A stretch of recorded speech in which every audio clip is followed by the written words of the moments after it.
हम लोग भगवद गीता के दूसरे अध्याय के 16वें श्लोक को देख रहे हैं और आज हमारा इसका दूसरा दिवस है।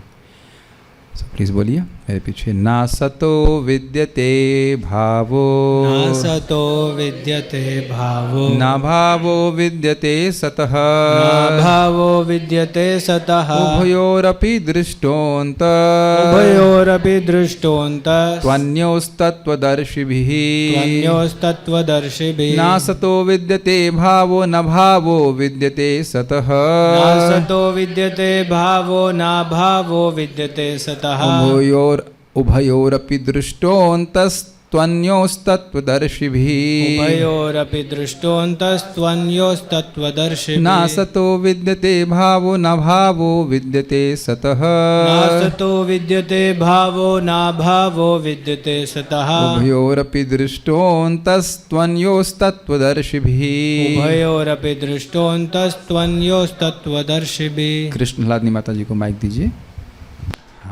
आप जानते हैं, आपका एग्ज़ाम लेंगे उसके बाद नेक्स्ट वाली आपकी।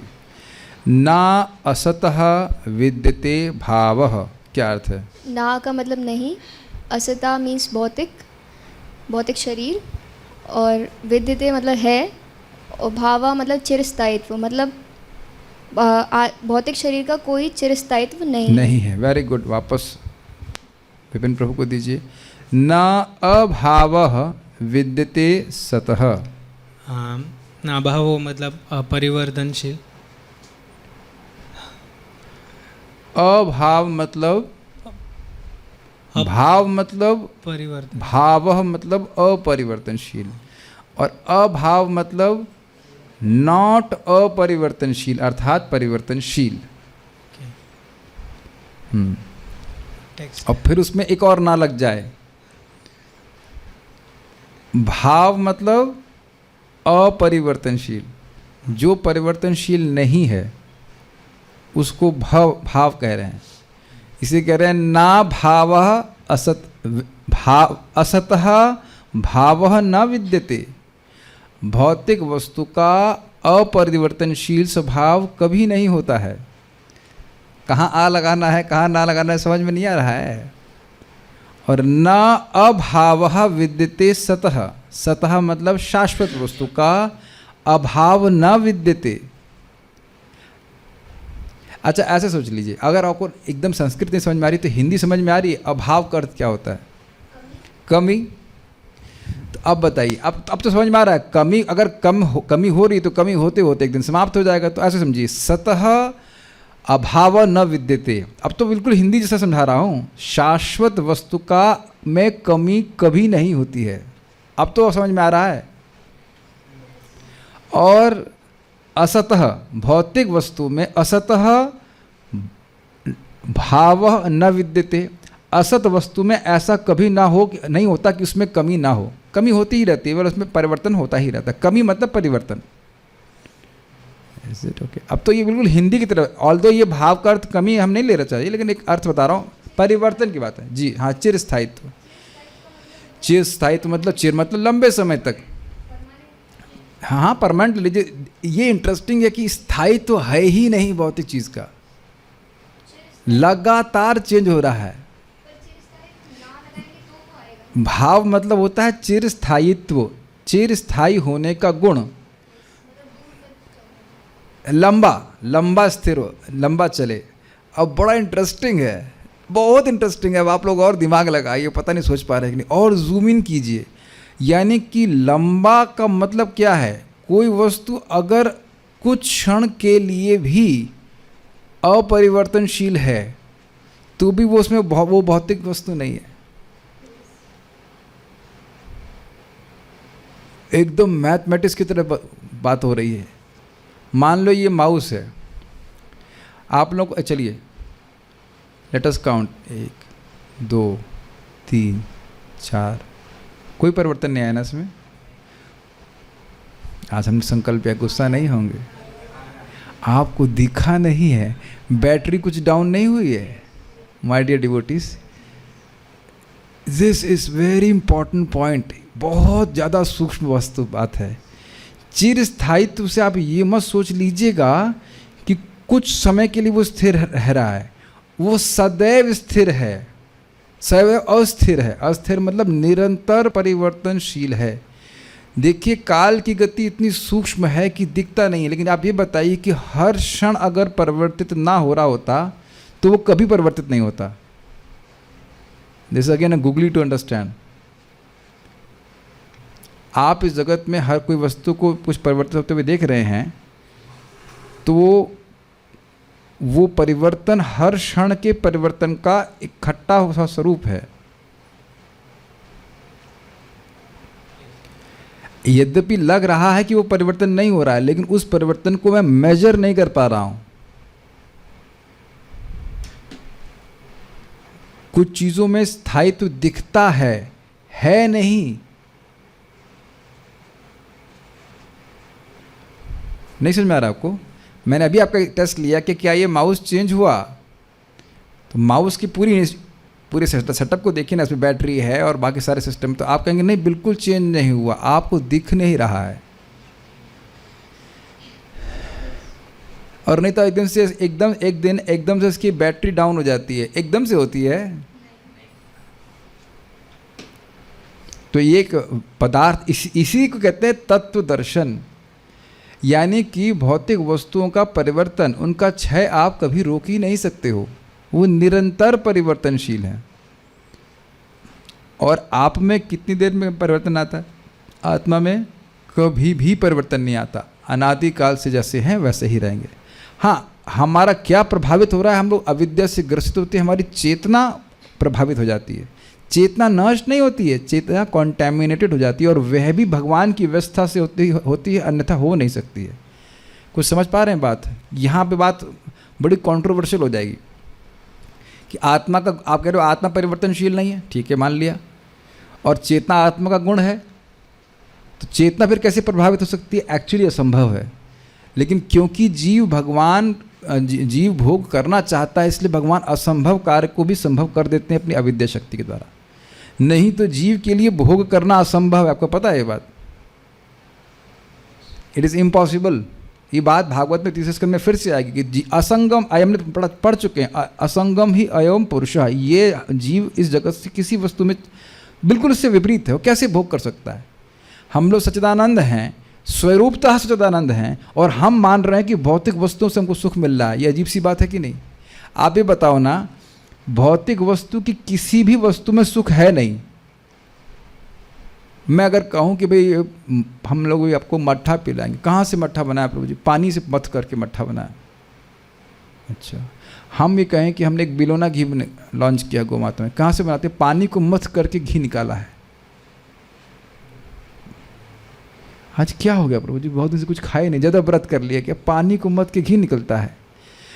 आप ये स्वीकार नहीं कर रहे हो कि पानी को मथ के घी निकलता है ना, और ये स्वीकार कर रहे हैं हम लोग निरंतर की भोग प्राप्त करके हम सुखी हो जाएंगे, क्या हो रहे हैं? Is it not amazing? पृथ्वी जल वायु अग्नि आकाश में ये बताइए कि आनंद का तत्व कौन सा है? अब आप समझ रहे हैं कि संभव कार्य है। पृथ्वी जल वायु अग्नि आकाश में आनंद का तत्व कुछ है क्या? बताओ, पूरा जड़ है। लेकिन हम लोग इन्हीं वस्तुओं को भोग कर करके मान रहे हैं ना कि हम सुखी हो रहे हैं। ये एग्जाम्पल मैंने अपने जीवन में कभी किसी को नहीं दिया है। This समाउ Krishna mercy is coming out for the first time. पानी से जैसे घी नहीं निकाल सकते ना, तो भोग से सुख कैसे निकाल सकते? आप प्रैक्टिकल बताओ ना कि पृथ्वी में, जल में, वायु में, अग्नि और आकाश में, ये 4-5 तत्व दिख रहे हैं ना आपको, इसमें आनंद तत्व कहाँ है? आनंद का एलिमेंट क्या है? नहीं है। और हम, पूरी दुनिया पागल है ना इन चीज़ों के पीछे, हम भी पागल हैं कि नहीं? मैं अपना गलती बता रहा हूँ, ऐसे खूब इंद्र से हम पे बोलते हैं, वैसे तो बहुत गलती नहीं हुआ। कल भागते एक चिप्स का पैकेट खोल दिए तो तुरंत मेरा माइंड बोला wow this is for you, this can be taken on Ekadashi, और आपके एकदम ऑफर्ड है, सब कुछ है, why not go for it. और जब मैं इसे ले रहा था तब भी बार बार मेरी बुद्धि बोल रही थी तुम्हारे स्वास्थ्य के लिए अच्छा नहीं है, ये ऑयल में फ्राइड है, नहीं तुमको नहीं लेना चाहिए। फिर देखो मन कैसे बोल रहा है, अब देखो तुमने तो इसे खा लिया है और प्रसाद में फेंक तो तुम सकते नहीं हो, झूठा किसी को दे नहीं सकते, तो अब तुम्हें ही खाना पड़ेगा। इस इज हाउ, अब तुमने हाथ झूठा कर दिया, ऐसे तो दूसरे को ना। आप देख रहे कैसे मन पकड़ लेता है, उस वस्तु में सुख नहीं है।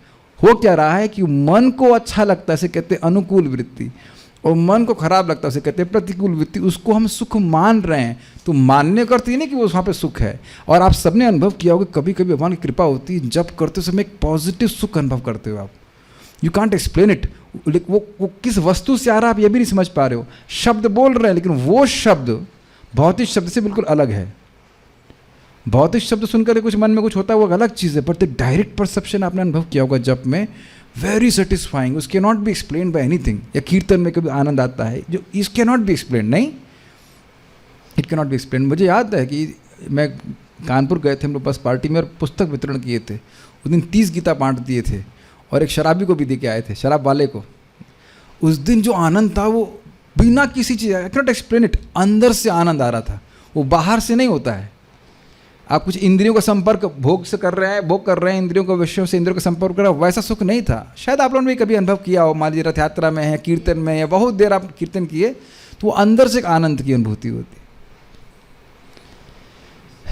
तो मैं आपको बता रहा हूँ कि दोनों वस्तुओं, मैं भगवान बता रहे हैं कि दोनों वस्तुएं बिल्कुल अलग हैं। ये निरंतर परिवर्तनशील है भौतिक वस्तुएं, तो और हम लोग कभी परिवर्तनशील नहीं है, ये समझना होगा।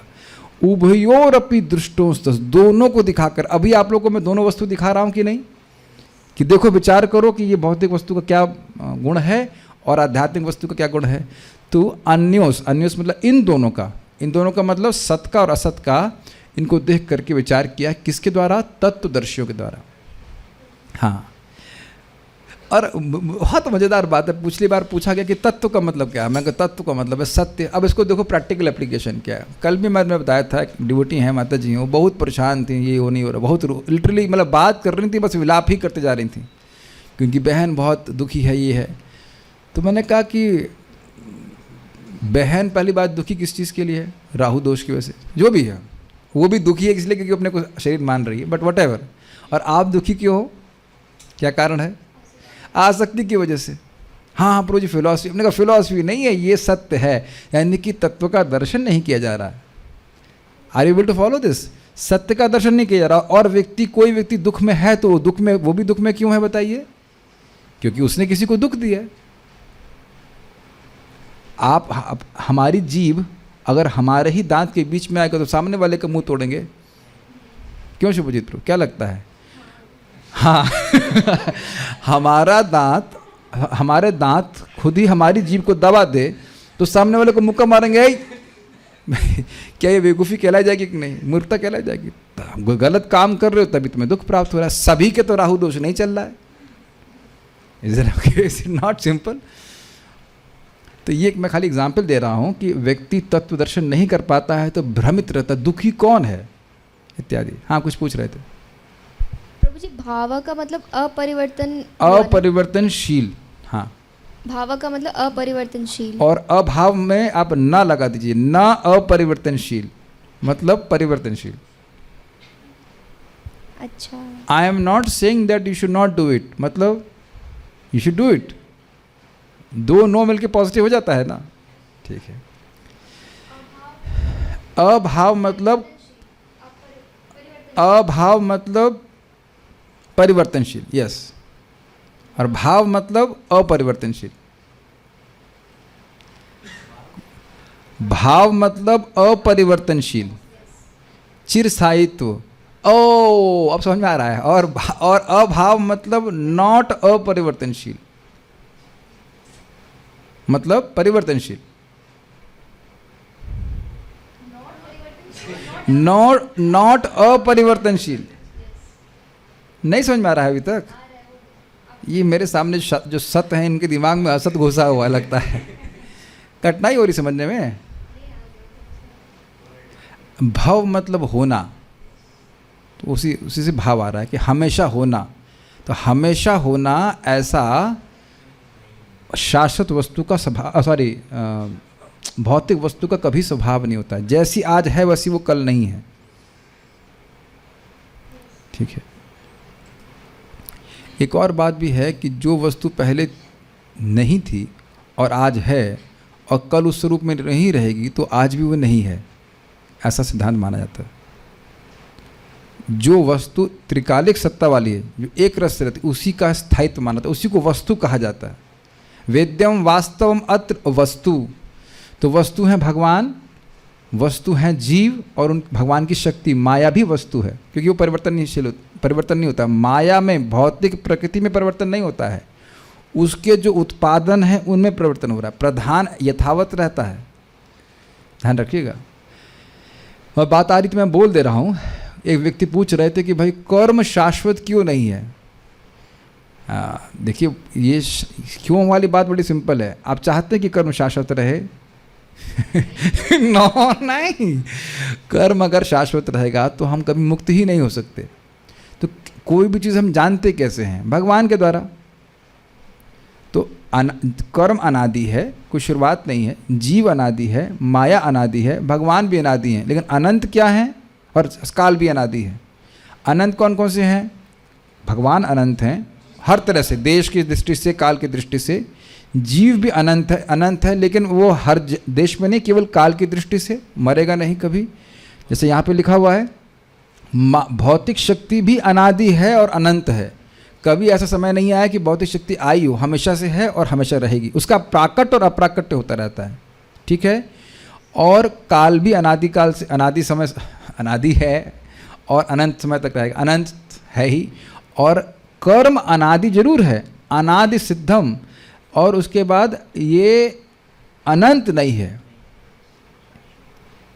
इसे इंग्लिश में कहते हैं, अगर मैथमेटिक्स पढ़ा होगा, रे समझते हैं?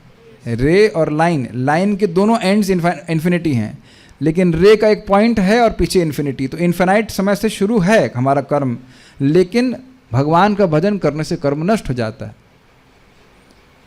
तो ये बात गीता में लिखा हुआ है। तो अब नष्ट हो जाएगा कर्म का फल, तभी तो भगवान के पास जाएगा। यही तो गीता का उपदेश है। और कर्म फल बना रहेगा तो व्यक्ति वहाँ पे बंधा रहेगा। कुछ कुछ बातें समझ में आ रही हैं, ऐसा क्यों है? भगवान ने व्यवस्था बनाई ऐसे, ठीक है। तो भाव का अर्थ क्या है माता जी? कृष्णलानी माता जी, नहीं आपको पता चल गया। जय वृंदा माता जी से क्विज ले लेते हैं, क्विज मास्टर के क्विज। और इनका नाम भूल गया इसलिए बच जाते हैं, अभी आपसे पूछेंगे। भाव का अर्थ क्या है? क्या भाव है? क्या भाव है आज का? आलू का क्या भाव है? वो वाला भाव। हाँ, भाव का अर्थ है प्रभु जी चिर स्थायित्व, मतलब अपरिवर्तनशील। इनको दीजिए माइक। अभाव का अर्थ क्या है? परिवर्तनशील। वाह, सीख गए आप लोग, गुड, ठीक है। आपको क्या लगता है? आप लोग सोचते हैं, आप सोच रहे होंगे कि प्रभु जी क्या समझते हैं, हमको आप इतना बुद्धू समझते हो। नहीं, उससे अधिक उससे अधिक। क्योंकि अभी बाहर दरवाजा खुलेगा, पूछेंगे भाव कौन सा भाव? गन्ने का भाव, घास का भाव, ये समझ में आता है, लेकिन ये भाव भूल जाते हैं। अनुवाद पढ़ लेते हैं। तत्वदर्शियों ने यह निष्कर्ष निकाला है कि असत यानी भौतिक शरीर का तो कोई चिरस्थायित्व तो नहीं है, किंतु सत्य यानी आत्मा अपरिवर्तित रहता है। उन्होंने इन दोनों की प्रकृति के अध्ययन द्वारा यह निष्कर्ष निकाला। अब एक और बात यहाँ से सीखने वाली है, जो बार बार आ रही है। ये क्यों बार बार बोल रहे हैं, समझिएगा। ये बात अब गीता भूषण में आएगी। देखिए, मैं हूँ शाश्वत, और आप भी, और हम सब लोग।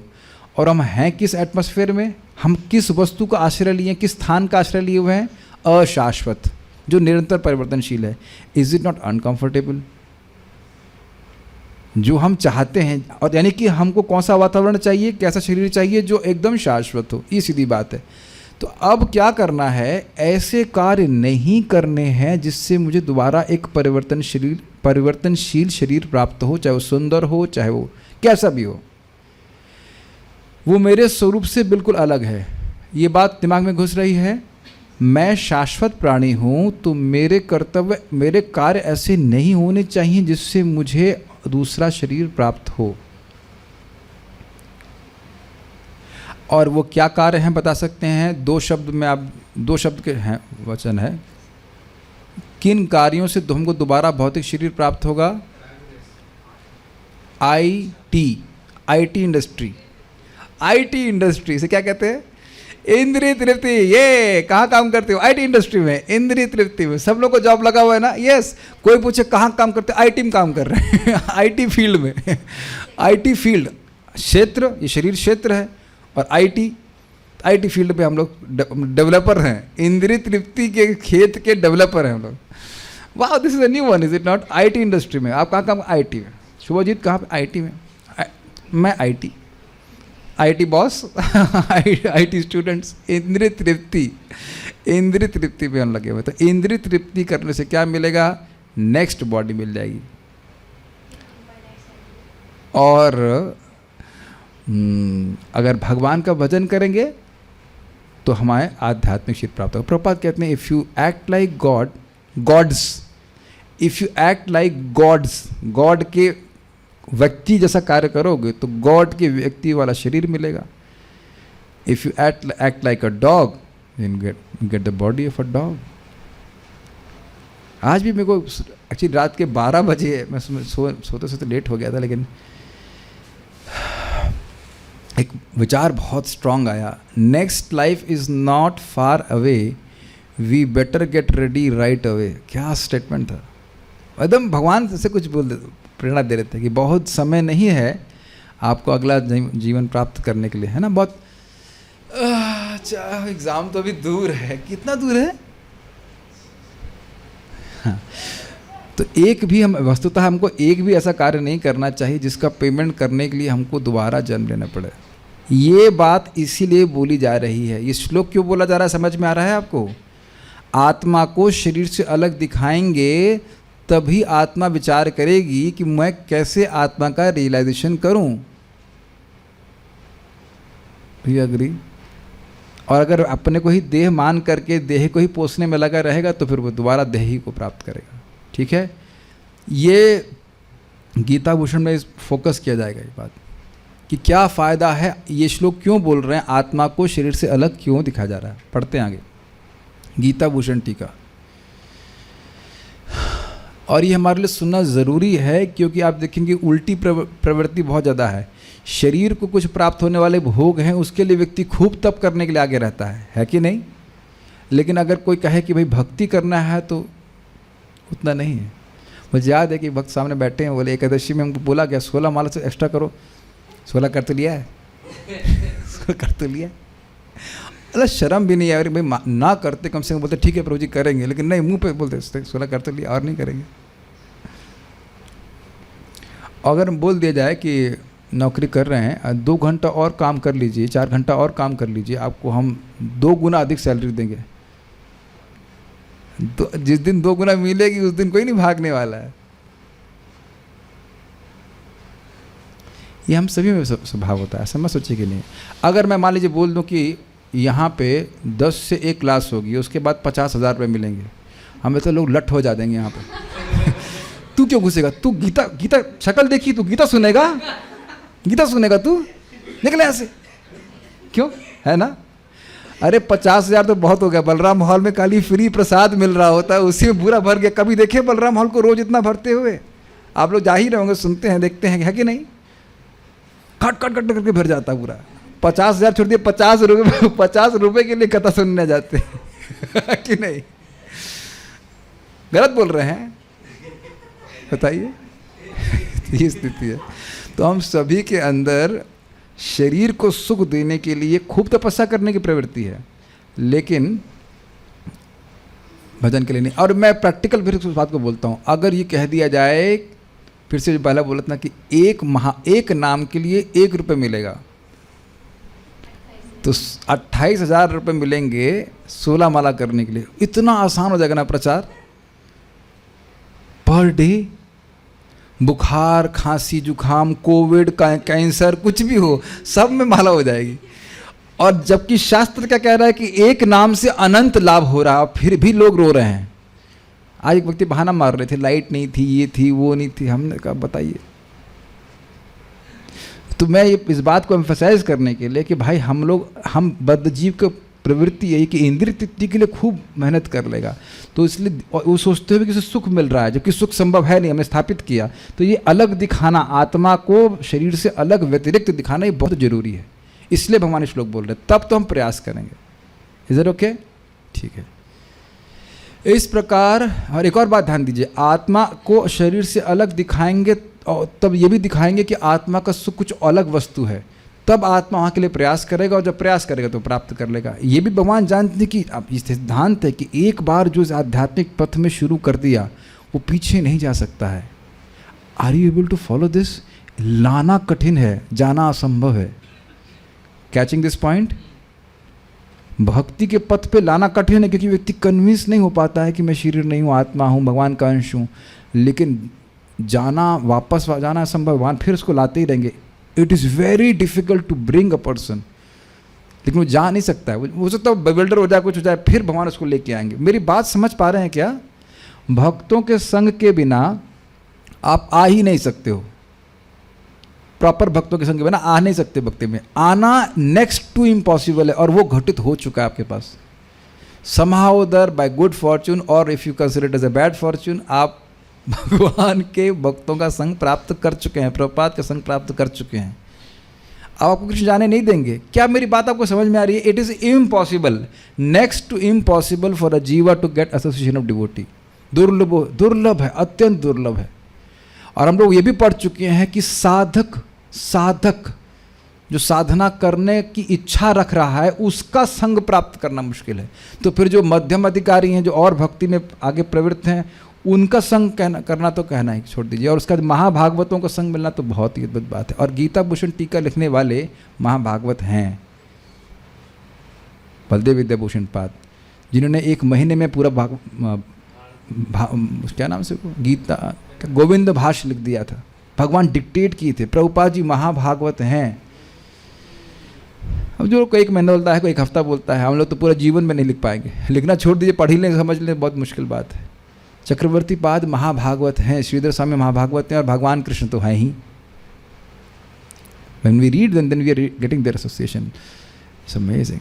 अब मेरी बात समझ पा रहे, मैं सब बातें क्यों बोल रहा हूँ? आत्मा को एक बार पता चल जाए कि आत्मा का सुख वहाँ पे भक्ति में है, और उसके लिए प्रयास करना शुरू कर दे, बस वही सारा गेम है। बस वही कन्विक्शन करना, बाकी तो कोई रुकावट नहीं। तो इसलिए भगवान सब बातें बोल रहे हैं कि मेरा भजन करना शुरू करे। ठीक है, कुछ समझ पा रहे हैं लिंक? जो पॉइंट यहाँ पे बार बार बोला जाएगा। इस प्रकार भगवान अर्जुन के पांडित्य की भर्त्सना कर रहे हैं, क्योंकि उनका शोक अयुक्त था। क्यों अशोक अयुक्त था? जो वस्तु निरंतर परिवर्तनशील है उसके लिए तुम शोक कर रहे हो, और जो निरंतर अपरिवर्तनशील है यानी आत्मा, उसके तुम बारे में जान ही नहीं रहे हो। ठीक है, अब यहाँ स्थापित किया जाएगा कि भगवान की सेवा के द्वारा ही शोक का विनाश हो सकता है, और यह उपासना जीव अर्थात उपासक और भगवान अर्थात उपास्य के भेद को समझने से ही होती है। अतएव भगवान ने जीव या फिर अंश या आश्रित या उपासक का वास्तविक भेद स्वयं से अर्थात अंशी या आश्रय से, आश्रय या उपास्य से दिया है इस श्लोक में, अर्थात श्लोक नंबर 12 में। श्लोक नंबर 12 मतलब न त्वेवाहम जातु नासम न त्वं नेमे जनाधिपा न चैवा न भविष्यामा सर्वे वयमतः परम। ऐसा कोई समय नहीं था कि अर्जुन मैं नहीं था, तुम नहीं थे और ये राजागण नहीं थे। और वहाँ स्पष्ट बहुत चर्चा हुई थी कि जब बोल रहे हैं कि मैं, तुम और राजा, तो वहाँ भगवान इस बात को बोल रहे हैं तो उनकी भगवत्ता सिद्ध हो रही है। इतनी बड़ी बात कहना कि हम सब लोग शाश्वत हैं और भगवान बोल रहे हैं, तो अगर भगवान प्रकृति के परे ना हो, अविद्या से निवृत्त, माया के द्वारा वशीभूत हो, तो वैसी बात नहीं बोल सकते हैं। ये सब बात याद आ रही है आपको? तो फिर से देखिए, इस लिंक को समझने का प्रयास कीजिए। देखिए, अर्जुन शोक कर रहे थे, पॉइंट 1, और केवल यह सुन लेने से कि मैं आत्मा हूं शोक नहीं जाता। आप सभी लोगों ने, हम सब लोगों ने यह सुन लिया है कि हम आत्मा हैं। पहली बार तो आप नहीं सुन रहे हैं, तो क्या अब हम कभी शोक नहीं करते? तो इतना आसान तो है नहीं, लेकिन इससे व्यक्ति भगवान की उपासना करना शुरू करेगा। लेकिन यहाँ से भी उपासना नहीं करना शुरू करेगा। मैं आत्मा हूँ और भगवान परमात्मा हैं, वो मेरे स्वामी हैं, शाश्वत स्वामी हैं। तो अब जब ये सुनेगा तब भगवान की सेवा करना शुरू करेगा। आप लोगों ने क्या ऐसे शुरू कर दिया था? मान लीजिए प्रचार किया जाता कि आप शरीर नहीं है, आत्मा है, बस, और कुछ न बताते, तो क्या आप भगवान कृष्ण का महामंत्र नाम जप करते? बताओ कुछ। या अगर आपको, चलिए 2 मिनट के लिए माया बात बोलता हूँ, अगर इस प्रकार से बोला जाता कि आप आत्मा हैं और उस परमात्मा में आपको लीन होना है, तो आप देखिए कि क्या वो भावना कभी आती कि मैं गोलोक जाऊंगा या जो भी जाऊंगा और मैं कृष्ण के संग खेलूंगा। अब देख रहे हैं वो सारी भक्ति की भावना फुस हो जाती कि नहीं, खत्म हो जाती कि नहीं, देख रहे हैं ना क्या भावना होती, जाके मिल जाएंगे बस खत्म। ग्राइंडर की तरह मिक्सी में आत्मा का ग्राइंडर आत्मा की मिक्सी बना दी, सारी की चटनी बना दी आत्मा की। लेकिन जब आप सुनते हैं तो सोचिए आप क्या सुनते हैं, ना त्वेवाहम जातु नासम न त्वं नेमे जनाधिपा न च व न भविष्यामः सर्वे वयमतः परम। कि ठीक है कोई बात नहीं, इस जन्म में भगवान के पास नहीं भी पहुंच पाया, लेकिन भगवान के और पास तो पहुंचा, और भगवान को ज्ञान बढ़ा कि नहीं, अगले जन्म में प्रयास करूंगा, अगले जन्म में प्रयास करूंगा, अगले जन्म में प्रयास करते करते एक दिन भगवान के पास पहुंच जाऊंगा। अंतर, दोनों सिद्धांतों को सुनने में अंतर नहीं आप देख रहे हैं। एक होप नहीं आ रही है कि हाँ भाई, एक्चुअली होप क्या, सत्य स्वीकार करने वाली बात है कि भाई मैं कितना भी अभी आसक्तियों में फंसा हूँ, लेकिन सही रास्ते पे हूँ, और ये रास्ते में अंत में भगवान खड़े हुए हैं। वैसे साइड में भी चलते साथ में ही चल ही रहे हैं, ऐसे कोई दिक्कत नहीं है। ऐसा कोई समय नहीं था कि भगवान हमारे साथ नहीं थे। इस श्लोक को ऐसे सुनिए, न ते वाहम जातु नासम न तम में जनाधिपा। हो सकता है जैसे शुभजीत प्रभु इस 30 साल में मेरे से मिले ना आप, 30, हाँ इस जन्म में 30 साल हो गए तभी तो मिले आप ना।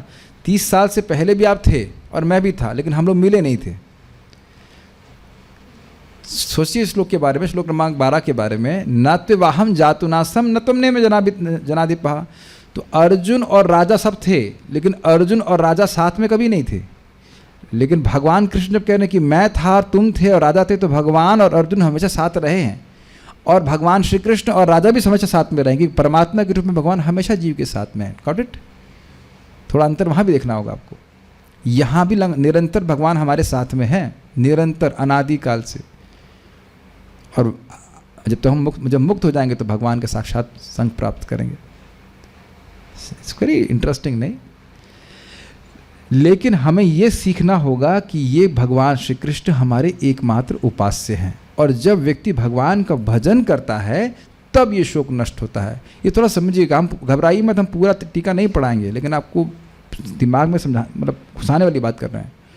इसी बात को भागवत में बोला गया है, भयम द्वितीयाभिनिवेश तस्याद ईशाद अपेतस्य विपर्य स्मृति तन्मायया तो बुध आ भजेता भक्ते क ऐशा गुरुदेवतात्मा। व्यक्ति को भय क्यों हो रहा है? भय, शोक, मोह, तीनों एक बात है। क्यों हो रहा है? क्योंकि उसका द्वितीय अभिनिवेश हो रहा है। द्वितीय मतलब भगवान को छोड़ के इस जगत में किसी वस्तु की सत्ता है। दूसरा, अपने को शरीर मान रहा है, तभी इस प्रकार की भावना होगी। तो अब कोई कहेगा अच्छा तो ठीक है, द्वितीय अभिनिवेश हो रहा है तो हम सुन लेते हैं कि हम आत्मा हैं, हम शरीर नहीं है, तो बस खत्म। कहते ना ना ना ना ना, भगवान तन माया, ये भगवान की माया, उनकी माया के द्वारा हो रहा है। भगवान की माया के द्वारा ऐसा नहीं हुआ कि आप सोच लेंगे कि बस हम आत्मा हैं, हम शरीर हैं, शरीर नहीं है, तो बस अब माया चली जाएगी, क्योंकि ये माया के द्वारा हो रहा है। Are you able to follow? ये कार्य असंभव है। आत्मा का अपने को शरीर मानना ये संभव कार्य है, लेकिन ये कैसे हो रहा है? अविद्या के द्वारा, और अविद्या को चलाने वाला कौन है? भगवान। Are able to follow this? तो जब, और वो क्यों चलवा रहे हैं? क्योंकि हम उनसे विमुख हैं। सारी इक्वेशन समझ में आ रही है? तो भगवान की शरणागति, भगवान से जो विमुखता है वो त्यागेंगे तब माया छोड़ेगी, ऐसे नहीं छोड़ देगी। एक छोटी सी बात सोचिए, मान लो कोई व्यक्ति जेल में है। जेल में क्यों गया? वो समाज के कल्याण में लगा हुआ था, इसीलिए जेल में गया ना। कुछ किसी का सर फोड़ा हो, किसी गोली मारी होगी, है कि नहीं?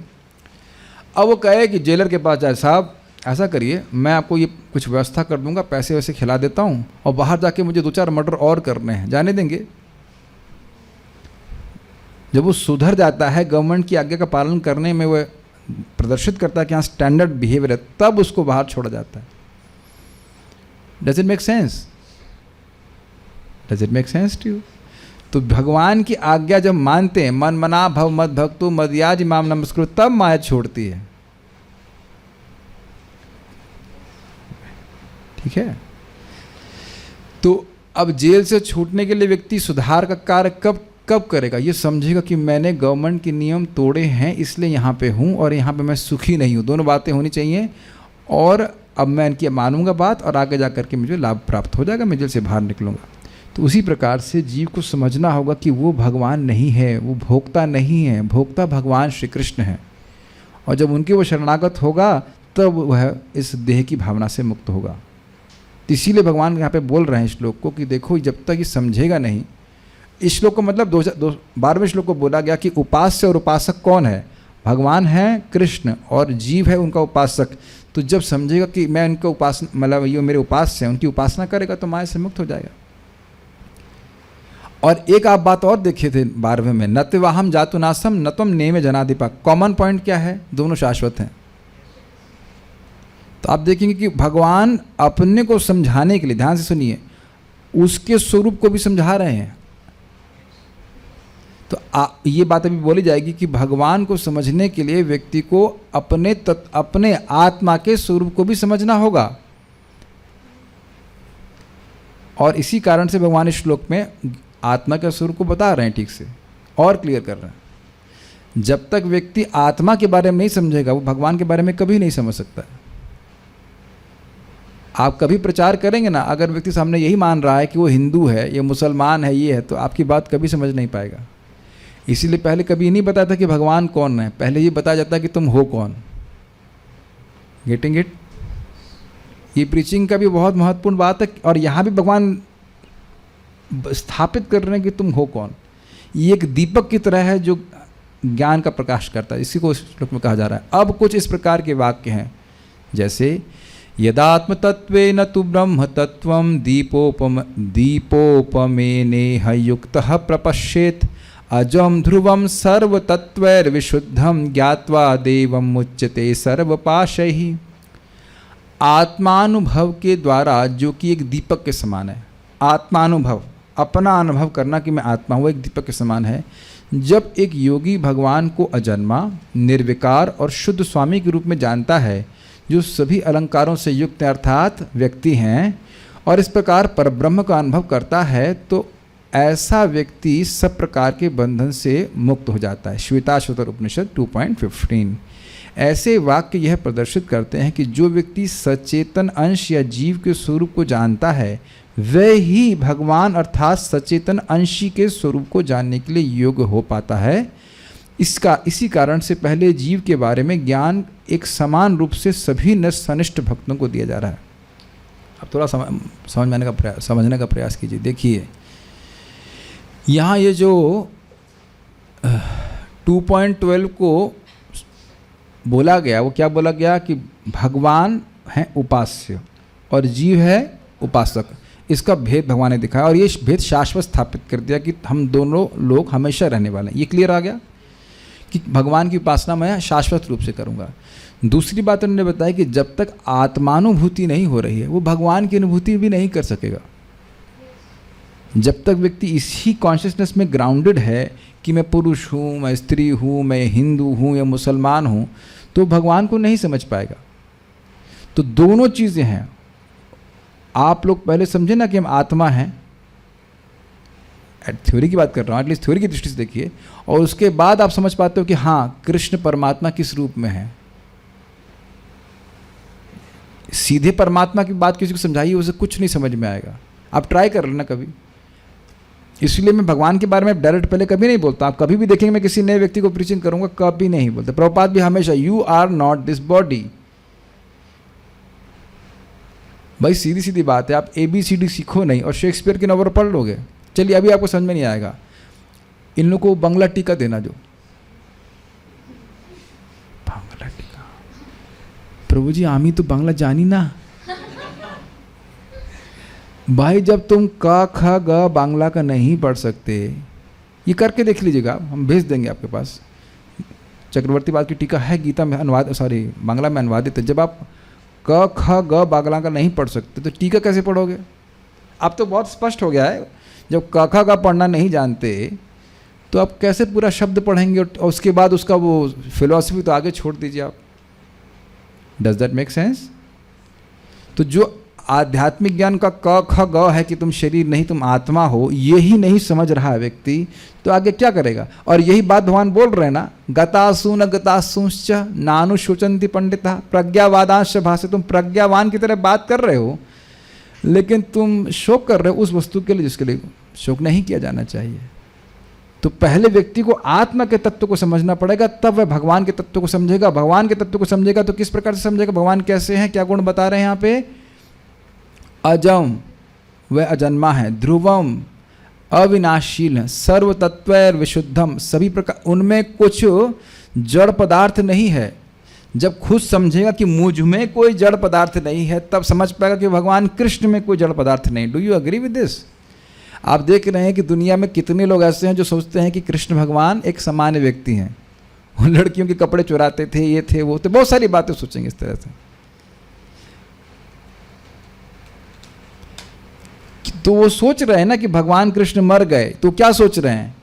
सोचिए अब उनकी सोच, मैं ये शरीर हूँ, ये हार्ड मास का शरीर, और कृष्ण भी इसी प्रकार का एक व्यक्ति है जिसका एक उसका एक प्रकार का देह होगा।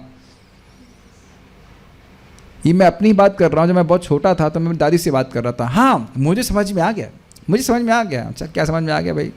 बहुत प्रबोधित व्यक्ति हैं। राम नाम का कोई राजकुमार रहा होगा, और वो राजकुमार थोड़ा शक्तिशाली होगा, वो जंगल में गया और उसने ऐसा किया वैसा किया। ऐसे ही मैं बड़बड़ाने लगा था। मैं कोई अपराधी नहीं था, लेकिन बकवास थी वो, निरंतर एकदम बकवास थी। उस समय कोई धारणा नहीं थी कि भगवान श्री राम या भगवान श्री कृष्ण का सच्चिदानंद स्वरूप है। एक व्यक्ति यहाँ हाथ खड़ा कर दे, भगवान कृष्ण और राम का नाम आपने सुना था, इज इट नॉट? एक व्यक्ति हाथ खड़ा कर दे कि उनका ये स्वरूप सच्चिदानंद है, ये आपको पता था। तो इधर तो ईमानदार लोग हैं यहाँ पे सब लोग, आप में से किसी को, हाँ जी, किसी को नहीं पता था। तो आप ये समझ लीजिए कि हमारी धारणा भले अपराध से युक्त ना हो, लेकिन अज्ञान से युक्त तो थी। क्या हम जान रहे थे कि भगवान कृष्ण अजन्मा है, विनाशशील नहीं है, प्रकृति के तत्वों से विशुद्ध हैं? और अब आप जानते हो, यस, क्या लिखा है आगे? मुच्यते सर्वपाशई। देख रहे हैं इस दिव्य ज्ञान का बड़ा प्रभाव होता है। मुच्यते सर्वपाशई, बहुत सुंदर टीका की गई है।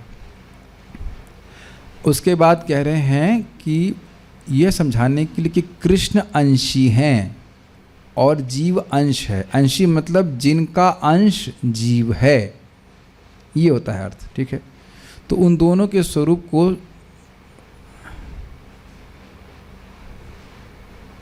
हाँ, तो ये जो श्लोक था वो कोट क्यों किया गया? ये कोट इसलिए किया कि जो व्यक्ति अपने को समझता है वही भगवान को, यानी जो अंशी, उनको ठीक ठीक समझने के लिए योग्य हो पाता है। तो इसलिए आत्मा यानी अंश को एक सामान्य ज्ञान को बता रहे हैं। आप समझ में आया? लिंक, बहुत लंबी बात हो गई। भगवान उपास्य हैं और जीव उपासक है, ठीक? उसके बाद भगवान अंशी हैं और भगवान अंशी हैं और मैं अंश हूँ। तो अंशी को समझ करके अंश मुक्त हो जाता है, लेकिन अंशी को तब समझेगा जब अंश का ज्ञान उसको हो।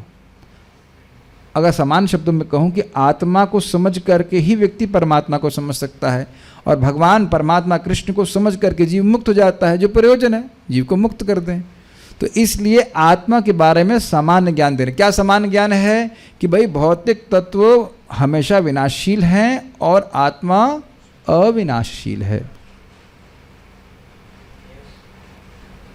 हमें तो आत्माएं दुखी लग रही हैं, शोक मोह और भय से युक्त लग रही हैं। कोई आत्मा सुख तो नहीं गई इस ज्ञान के द्वारा? तो इस श्लोक और आने वाले श्लोकों में भगवान आत्मा के ज्ञान के बारे में बता रहे हैं, जिससे शरीर और आत्मा के भेद को समझा जा सके, ताकि यह समझावट शास्त्र के मध्य में अवरोध उत्पन्न न करे। ये बहुत अच्छी बात है, इसीलिए मैं इसको लाल कर दिया, एकदम दिमाग में घुस जाए। यहाँ स्वीकार कर लिया कि आप आत्मा हैं, अब 15वें अध्याय में बकबक मत करना कि तुम शरीर हो। ये मेरे संग हो चुका है। एक बार हम एक तथाकथित रूप से मुस्लिम, अपने को मुस्लिम मान रहे थे, ना मुस्लिम में ना हिंदू हैं, तो मित्र को प्रीचिंग कर रहा था मैं। तो हमने कहा आप पहले ये स्वीकार कर लीजिए कि आप हैं कौन, मुसलमान हैं कि हिंदू हैं। तो हमने किसी तरह कन्विंस किया कि आप आत्मा हैं, लेकिन क्योंकि उसकी अंडरस्टैंडिंग इसमें दबी हुई थी, या इंग्लिश में कहते हैं रूटेड थी, जड़ें उसकी जमी हुई थी कि मैं मुसलमान हूँ, तो बारंबार डिस्कशन में ये आ जाता कि मैं तो मुसलमान। आप मेरी बात समझ रहे? फिर मैं उनसे आगे बात नहीं कर पाया। आप किसी को प्रीचिंग करके देखिए, यद्यपि वो स्वीकार भी कर लेंगे कि मैं आत्मा हूँ, लेकिन आत्मा और शरीर को भेद को नहीं समझेंगे तो फिर वही बात घूम फिर के बोलेंगे, हमारे बच्चे हैं, हमारा ये है, हमारा वो है, इत्यादि इत्यादि। अरे आप किसी को अगर वाद विवाद में भी हराते हैं तो बोलो ये बात मानते हो कि नहीं? हाँ ये बात मानते हैं। ये बात मानते हो मतलब इस पॉइंट को आप आगे चेंज नहीं कर सकते। ऐसे किसी को हराते हैं कि नहीं? If you do you agree with this? Yes, then later on you don't change your stand. तो इसीलिए शुरुआत में ही ये बात क्लियर कर दी जा रही है कि तुम आत्मा हो। तो अब मानते हो ना कि तुम आत्मा हो? हाँ मानता हूँ। भीष्म मरने वाले हैं? भीष्म तो नहीं मरने वाले। भीष्म को बाण लग सकता है? नहीं, भीष्म को तो बाण नहीं लग सकता है। तुम भी आत्मा हो? हाँ मैं भी आत्मा हूँ। अच्छा, तो क्या तुमको भोग प्राप्ति के लिए प्रयास करना चाहिए? नहीं, नहीं करना चाहिए। कर्तव्य करना चाहिए? हाँ करना चाहिए। क्यों? इससे आत्मा का साक्षात्कार होगा, हृदय शुद्ध होगा। तो करो। Got it? मैं बार बार बोलता रहूँगा, चाहे आप लोग उसको सुन सुन करके पक जाएं, लेकिन आत्मा का साक्षात्कार करने के लिए जो शुद्धिकरण के कर्तव्य हैं, कार्य दिए हैं, उनको फलाभिसंधि रहित होकर करना होगा, तब आत्मज्ञान प्रकट होता है। चाहे वो वर्णाश्रम के कर्म हो, चाहे इधर हम कोई भी साधन कर रहे हैं, अगर स्वर्ग जाने की इच्छा है या और ऐसे करके कर रहे हैं तो प्रगति स्लो हो जाती है। तो बताओ स्वर्ग और या अन्य इच्छाओं को प्राप्ति करने के लिए व्यक्ति क्यों करेगा? जब उसको ये विवेक नहीं होगा कि शरीर और आत्मा में भेद क्या है। Is that? आप भागवत में तो ये बार बार सुन रहे हैं कि क्या है, क्षणिक नामों के लिए कोई मूर्ख व्यक्ति ही प्रयास करेगा। सुना था ना कल आपने? See this is the difference between कर्म एंड ज्ञान। कर्म कांड प्रेरित करता है, ये नहीं बताएगा कि तुम शरीर नहीं हो। संतान करनी ही चाहिए और ये भी करना चाहिए, वो मतलब भोग प्राप्त करने चाहिए। ज्ञान कांड का क्या है? संतान उत्पन्न करे कोई मुक्त हुआ है क्या? वो उस व्यक्ति की चेतना के अनुसार ज्ञान दे रहे हैं। They are not giving the highest ज्ञान। ज्ञान कांड इस मामले में अच्छा है, कम से कम मोक्ष के लिए प्रेरित करता है उसको, व्यक्ति को। तो जब हम ये समझेंगे कि मैं आत्मा हूं, यहां फंसा हुआ हूं, तो क्या और फंसने के प्रबंध करेंगे? That's a point. You are able to catch this point? Hopefully we can catch. तो कह रहे हैं कि आत्मा और शरीर का भेद यहाँ समझ लिया तो अब दोबारा नहीं बोलना, अरे भीष्म को तो दर्द होगा ना, इनको मैं कैसे, इन पे बाण कैसे चला सकता हूँ, इत्यादि इत्यादि। भगवान कहें कि तुम इन पे बाण चला ही नहीं सकते हो, तुम इन पे बाण चला ही नहीं सकते हो, क्योंकि आत्मा को तो काटा जा ही नहीं सकता। अच्छेद्योयम अदाह्योयम अक्लेद्य शोष एवच। तुम्हारे कोई भी बाण पे लगने वाले नहीं हैं, तुम्हें केवल अपना कर्तव्य करना है। Are you able to hear this? ये बहुत अच्छी लाइन है। ये समझ लिया तो आध्यात्मिक ज्ञान में हम बहुत आसानी से प्रगति कर सकते हैं। ये ऐसा मत सोचिए खाली अर्जुन के संग है। मैंने कभी एग्जाम्पल दिया था ना, एक डिवोटी जो दुखी हो जा रहे हैं। अगर आपको जाप करने में या आध्यात्मिक कर्तव्य करने में हृदय भारी लग रहा है, मतलब ये पॉइंट आप नहीं समझ पा रहे हैं, आपका मतलब में से कोई भी ऐसा मत सोचिए कि मैं पहली बार देख रहा हूँ। कितने लोग इस प्रकार से, हमारी मम्मी बोल रही है, हमारे पापा बोल रहे हैं और ये कर रहे हैं और वो करके भक्ति छोड़ देता है। And he feels a very strong heaviness in the heart. आपने ऐसा कभी अनुभव किया है? आसक्तियाँ बढ़ जाती हैं और तो उसके बाद व्यक्ति, अरे हम अब जब कैसे करें, हम जैसे क्यों करें। हंसी तो ये एक ब्रह्मचारी, हमने क्या माला नहीं हुई, 8 बज गया था, माला कहते नहीं, माला नहीं करी। नहीं, क्यों नहीं करी? वो झगड़ा हो गया व्यक्ति से। हमने झगड़ा माला से हुआ है कि उस व्यक्ति से हुआ है? तो चैंटिंग के साथ साथ श्रवण कीर्तन करेंगे भगवत गीता भागवत का, तब व्यक्ति का मन स्थिर रहेगा। सब लोग को अब आगे तो हमारे डिस्कशन में कोई अवरोध नहीं उत्पन्न करेगा ना, कोई तो नहीं मानेगा कि ना वो शरीर है। हाँ ओके, वेरी नाइस, सब रियलाइज्ड हो गए। ग्रेजुएशन करने के बाद सीखना गीता है ना। अब कोई दोबारा आपको कहे देखो मैं बार बार बोल रहा हूँ, ये जो सो कॉल्ड मटेरियल स्टडीज़ है वो केवल पेट पालने के लिए, वो सब टोटल अज्ञान है। अगर आपको पेट पल रहा है किसी तरह से पेट बहुत बड़ा पेट है ना, हाथी के बराबर नहीं, तो नहीं पढ़िएगा। ये नितांत जीव को गधा करने वाला है। हाँ कुछ बोलिए। वैसे भी जीव पशु के समान है, हम लोग पढ़ चुके हैं, नित्य बद्ध जीव और बड़ा गधा बना दे, जीवे को गौरे गधा। बोलिए।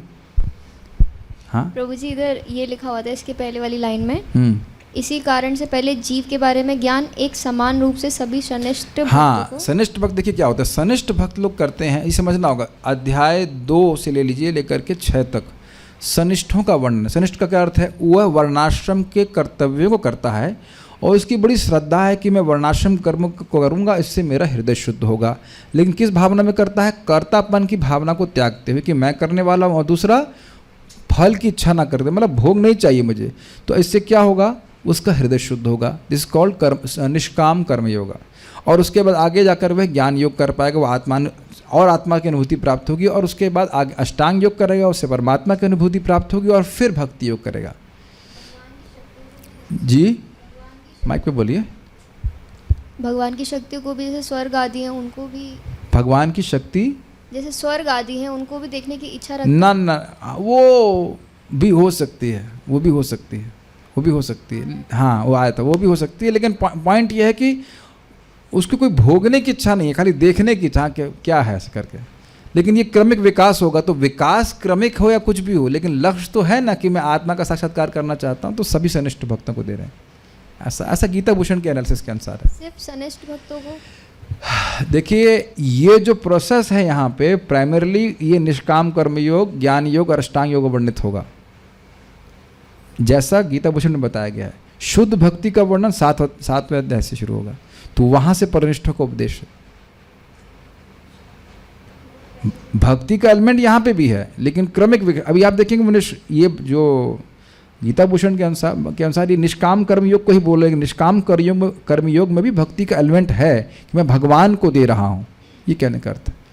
लेकिन सीधे भगवान की सेवा नहीं होती है। कर्म किया वो भगवान को, उसका फल भगवान को समर्पित कर दिया, लाइक दैट। थोड़ा और पढ़ेंगे इसको, फिर हम लोग कहेंगे। जो वस्तु परिवर्तनशील है, जैसे कि यह शरीर अर्थात असतः, उसका भाव अर्थात अपरिवर्तनशील स्वभाव नहीं होता है। अब तो सब में आ ही गया होगा समझ में। जो निर्विकार आत्मा है अर्थात सतह, उसका अभाव अर्थात परिवर्तनशील स्वभाव नहीं होता है। इसमें बहुत दिमाग लग गया होगा ना, उधर लगाए कि नहीं। शरीर का स्वभाव है परिवर्तनशील होना, और आत्मा का स्वभाव है अपरिवर्तनशील होना। अब आप कहेंगे प्रभु जी एक ही बात को इतनी बार क्यों बता रहे हैं? क्योंकि एक ही बात हम बार बार समझ नहीं पा रहे। Is it not? ठीक है। यह सिद्धांत जो शरीर और आत्मा के बारे में है, अर्थात शरीर जिसे असत की संज्ञा दी जा रही है, संज्ञा मीन्स नाम दिया गया है, और आत्मा जिसे सत की संज्ञा दी गई है, उसका साक्षात्कार उन लोगों को होता है जो दोनों के स्वभाव को जानते हैं, अर्थात तत्वदर्शी भी। अब आप प्रैक्टिकल फिर भी सोचिए, जो माई रो रही थी, आए मारे भाई वो, तो जितना समय तुम रोई उतना समय तुम्हारा जप से गया कि नहीं गया? और उससे तो एकदम आत्म साक्षात्कार, मतलब जहां बहन के लिए 2 आंसू भाई देखिए, आहा, वो जो एकदम आनंद प्राप्ति हो जाती है, एकदम फक से बोलते हैं ना, हृदय एकदम सारा ज्ञान से प्रकाशित हो जाते हैं। और आप जानते हैं कि 10-5 सेकंड नहीं, वो बहुत देर रोते हैं यहाँ पे लोग। रोते क्या है? भगवान को भूल करके इसी चिंता में पड़े रहते हैं। मुझे हंसी आ रही है, वो दोनों लोग दीक्षित हैं। बाद में प्रभु जी का मालूम चला कि शाम को लौट के आते हैं, यही डिस्कशन होता है कि भाई की नौकरी कैसे लगेगी। यहाँ भी शाम को गीता क्लास हो रही है, वहाँ तक भी पहुँच रही है, नेट चल रहा है, लेकिन वो नहीं चल रहा है। क्या चल रहा है कि भाई की नौकरी कैसे लगेगी। एवरी डे नित्यम नौकरी डिस्कशन से भैया। और मूर्खता हमारी यह भी है कि हम सोचते हैं कि हम 10 साल तो भौतिकता की वार्ता करेंगे और फिर एकदम से छोड़ देंगे और तुरंत भक्ति में आ जाएंगे। वाह, दैट्स क्वाइट इंटरेस्टिंग। नहीं, हम पहले पूरा लीवर खराब कर लेंगे और फिर तुरंत सही हो जाएंगे तुरंत। ये एक एक बातें हैं जो भक्त लोग गड़बड़ करते हैं। बस प्रभु जी कमाल लें, बस बढ़िया से कमाल लें 10-20 साल, उसके बाद तो भक्ति ही करनी है। नहीं छोड़ पाते, संस्कार बड़े खतरनाक होते हैं। इसलिए ही बारंबार बोला जा रहा है सुबह शाम भगवान के बारे में श्रवण करना चाहिए, तब धीरे धीरे ज्ञान होता है। बहुत अच्छी बात बोल रहे हैं। किसको साक्षात्कार है? समझ पा रहे हैं? जो व्यक्ति सुन लिया कि मैं आत्मा हूं लेकिन देह के स्वभाव को नहीं समझ रहा है तो वो भ्रमित होगा। देखिए, जब बोला जाता है विवेक, विवेक means discrimination, means there are two things, हे एंड उपादेय। दो वस्तुएं हैं, हे मतलब निकृष्ट, उपादेय मतलब अच्छी स्वीकारनीय। तो आप दोनों चीज़ समझेंगे तब तो आप लेंगे। अरे ये बता, ऐसे नहीं समझ में आ रहा आप लोग को। सड़ा हुआ आलू और अच्छा आलू दोनों में आपको अंतर पता है कि नहीं? वो छोड़ दीजिए, मीठा आलू सादा आलू, दोनों के तत्व को देखने वाले होते तब तो आप आलू खरीद पाएंगे ना। सिंपल बात बोल रहा हूँ मैं एकदम। आपको पता नहीं कि आलू बहुत मीठा मीठा होता है और एक आलू होता है अच्छा वाला आलू होता है एकदम सफ़ेद सफ़ेद सा। तो उतना भी अगर डिस्क्रिमिनेशन नहीं है, दोनों के अंतर को नहीं समझ रहा है, तो कोई भी आलू उठा के लाएगा कि नहीं? तो आत्मा के भी गुणों को समझना होगा और शरीर के भी गुण को समझना होगा। इज़ नॉट दैट ईजी जो आपको लग रहा है। एक छोटी सी बात सोचिए, मैं भी नहीं कर पाता हूँ, लेकिन एकादशी में मान लो आप कुछ ना खाएं तो कितना वजन कम होगा आपका? आप ट्राई कर लीजिएगा। ये हमारे परम मुझे भक्ति विज्ञान महाराज बोल रहे थे, मेरे से भी होता नहीं, मेरा माइंड पागल हो जाता है इसके लिए। तुमने कुछ नहीं खाया है, तुम बहुत कमज़ोर हो गए हो। देखो, कभी आप ट्राई कीजिएगा, वेइंग स्केल घर पे हो, कि आप कुछ ना खाइए, मतलब 9 बजे से लेकर के ज़्यादा 9 से लेकर 3, 4, 6, 7 बजे तक कुछ ना, खाली पानी पी के रह जाइए, कुछ वजन कम नहीं होगा। और देखिए मन कैसे बोलता है, तुम कमज़ोर हो गए हो, तुम कमज़ोर हो गए, यानी तुम में परिवर्तन आ गया है ना। सोचते हैं कि नहीं हम लोग? या कहीं कोई बीमारी होती तो घबरा जाता है, अरे हम तो मर जाएंगे। वो बहुत लंबी बीमारी मत छोड़ दीजिए, लूज मोशन हो जाए 8-10 बार तो लगता है कि बस गया, शरीर छूट गया, मैं मरने वाला हूँ। समझ रहे हैं बात? अज्ञान है ना इस प्रकार का। तो कह रहे हैं कि दोनों के स्वरूप को समझना चाहिए। नाशवान अचेतन वस्तुएं जैसे कि यह शरीर असत कहलाता है, और अनाशवान आत्मा जो सचेतन है उसे सत कहा जाता है। अब क्या और बात बोली जा रही है? एक और चीज़ आपने अंत इसमें जोड़ दी गई है, नाशवान वस्तुओं में चेतना नहीं होती। चेतना का क्या अर्थ है? जय वृंदा माता जी इस पर प्रकाश डालेंगी। चेतना का, चलिए आपका आसान कर देता हूँ, चेतना की डैश शक्ति के बारे में बताइए। चलिए और आसान करते हैं, चेतना की ज्ञान शक्ति के बारे में बताइए। चेतना है तो ज्ञान शक्ति है। अच्छा चलिए आपके लिए और आसान कर देता हूँ, पहले अगर बता दीजिए उत्तर, उसके बाद नहीं बता पाएंगे तो हेल्प करूँगा। चेतना की ज्ञान शक्ति के बारे में कुछ पता है आपको? ओके चलिए आपके लिए और आसान कर देते हैं। ये माइक आपने क्यों पकड़ा? माइक पे बोलिए। क्योंकि अनुभव, क्या अनुभव हुआ आपको? स्पर्श किया। आपने इस समय माइक क्यों पकड़ा? हाँ कॉन्शियस है क्या? किस बात के कॉन्शियस हैं? माइक के लिए कॉन्शियस है। सुनना, मतलब आपने बोला कि क्या बोला मैंने? माइक पकड़ी। माइक, अच्छा मैंने बोला माइक पकड़ो, तो आपने ही क्यों माइक पकड़ा? बोलिए बोलिए। क्योंकि मैं चेतन जीव हूँ। क्योंकि मैंने आपका नाम बोला और आप समझ गई कि मैंने आपका नाम बोला और बाकी लोग माइक पे अटैक नहीं किए। क्या मेरा नाम बोला, मेरा नाम बोला क्यों? विपिन प्रभु आप बोले मेरा नाम बोला, मैं बोला जय वृंदा माता जी आप उत्तर दीजिए। इमीडिएटली एवरीवन वाज कॉन्शियस कि जय वृंदा माता जी पकड़ी गई हैं। हॉटस्पॉट, हॉटस्पॉट नहीं, स्पॉटलाइट पे है। और आप देख रहे हैं ना कि अभी सब इनका ही इनका मजाक बन रहा है। इनका नहीं, मजाक नहीं बन रहा है, मैं खाली ये बात अब देख रहे हैं, शायद 2-4 करोड़ बार बोल चुका हूँ, मैं हूँ। Are you here? सब लोग हैं कि नहीं? और मैं अन्यों से भिन्न हूँ, ये ज्ञान शक्ति होती है, ये चेतना का प्रभाव है। अभी देखिए कि हम लोग कोई नई बात नहीं डिस्कस करते हैं, लेकिन एक ही नई बात होती है कि जो पुरानी बात है उसको भूल जाते हैं उसको भूल जाते हैं, इसीलिए फिर से वही बात बोलनी पड़ती है। प्राण रूपा माता जी समझ रही हैं बात, ज्ञान शक्ति क्या हो रहा है? मैं हूँ और मैं अन्यों से भिन्न हूँ, ये पहली बार नहीं बताया हूँ, इंट्रोडक्शन में बताया था। कुछ ज्ञान है आप लोगों को ये बात का कि आप हैं? क्यों भाई? अमोक दीर्घ प्रभु ठीक है ना? अब मैं शिवजीत प्रभु की तरफ देख करके बोल रहा अमोक दीर्घ। और कभी कभी आपके संग होता भी होगा, जैसे मान लीजिए मेरे मामा जी का नाम पिंटू है, तो मेरी माता बोलेंगे ए पिंटू, अरे तो फिर मेरा अपना नाम बोलेंगे। ऐसा होता है कि तो आपको बड़ा अजीब सा लगता है, दूसरे का नाम आपको संबोधित कर रहे हैं, नाम दूसरे का बोल रहे हैं, तो यू आर वेरी कॉन्शियस कि ये मेरा नाम नहीं है। और अब आप ये भी चैतन्य हैं कि आपको संबोधित किया जा रहा है। कभी ऐसा हुआ है माता जी या प्रभु जी, तो किसी और माता जी को प्रभु जी को बोल रहा होगा, आप कहेंगे अच्छा इसके अलावा प्रभु जी कौन है? मैं ही तो हूँ सिर्फ। तो तुरंत देखते फिर लगा नहीं, हमको तो नहीं पुकार रहे थे। मेरी प्यारी आत्माओं, क्या आप समझ पा रहे हैं कि आप में ज्ञान शक्ति है? क्यों समझ पा रहे हैं? क्योंकि ज्ञान शक्ति है simple. My dear Soni, Soni मेरी मौसी का भी नाम है, सोनी तो अब मेरी सोनी मौसी, अब मैं अपने कैमरे को बोलूँ सोनी मौसी, आपसे मैं रोज़ मिलता हूँ, आप रोज़ मेरी क्लास में आते हैं, thank you so much Soni मौसी। She doesn't write at all, is it not?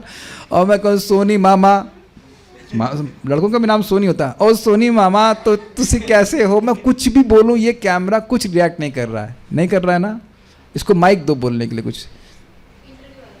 मान लो आप थोड़ा खड़ा होकर माइक जरा, नहीं वहाँ खड़े होकर पास में लगा तो बोलेगा वो ना, कुछ नहीं, हटाओ उसको, डिस्टर्ब कर रहा है तो कुछ नहीं बोलेगा, खड़े रहिए, कुछ नहीं फूकेगा वो कैमरा।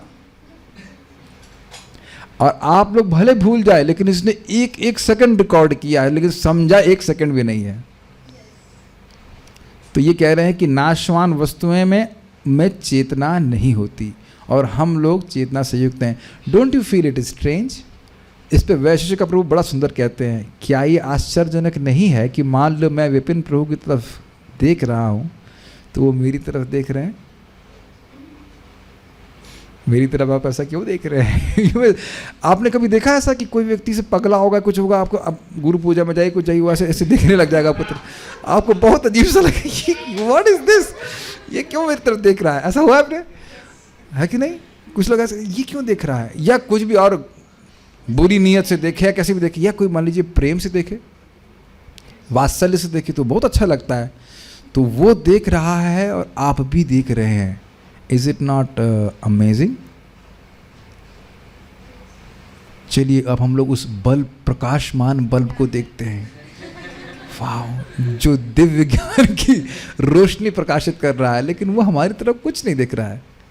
ये बात अब इसी पैराग्राफ में मैं रुकूंगा, but we should never trade relationship with conscious people for unconscious objects.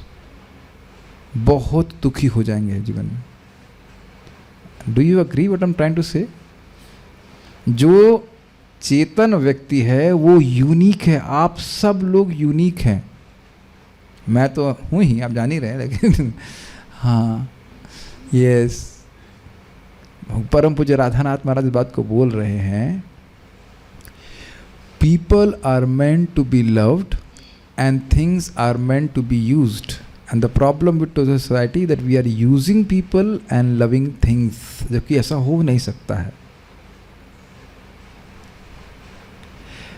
तो ये बात थोड़ा समझना होगा, यहाँ पे बोल के हम फिर क्लास को रुकेंगे। हम लोग जब बार बार बोल रहे हैं कि हम आत्मा हैं, हम आत्मा हैं और हम शरीर नहीं हैं, तो ये समझ लेना पड़ेगा कि इससे हम निष्ठुर नहीं बन रहे हैं। कुछ सुनाई पड़ रहा है, जब मैं अपने को देह मानता हूँ तब निष्ठुर होता हूँ। Do you agree with this? Duryodhana मान रहा था ना अपने को देह, देह मानने वाला व्यक्ति निष्ठुर होता है, आत्मा मानने वाला व्यक्ति निष्ठुर नहीं होता है। आत्मा समझता है कि आत्मा को केवल एक ही नीड है, प्रेम देना और प्रेम करना, प्रेम स्वीकार करना। और कैसे होता है? ददाति प्रतिगृह्णाति गुह्यम आख्याति पृच्छति भुंक्ते भोज्यते चैवा।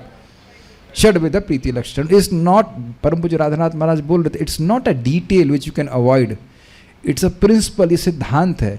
भोजन की वस्तु में देना, भोजन ग्रहण करना, कुछ गिफ्ट देना, गिफ्ट स्वीकार करना, और अपने हृदय की बात बोलना और हृदय की बात स्वीकार, यही करना है। आप यहाँ भी यही कर रहे हैं, यहाँ मतलब भक्तों के समाज में, और गोलोक जाके भी यही करोगे आप।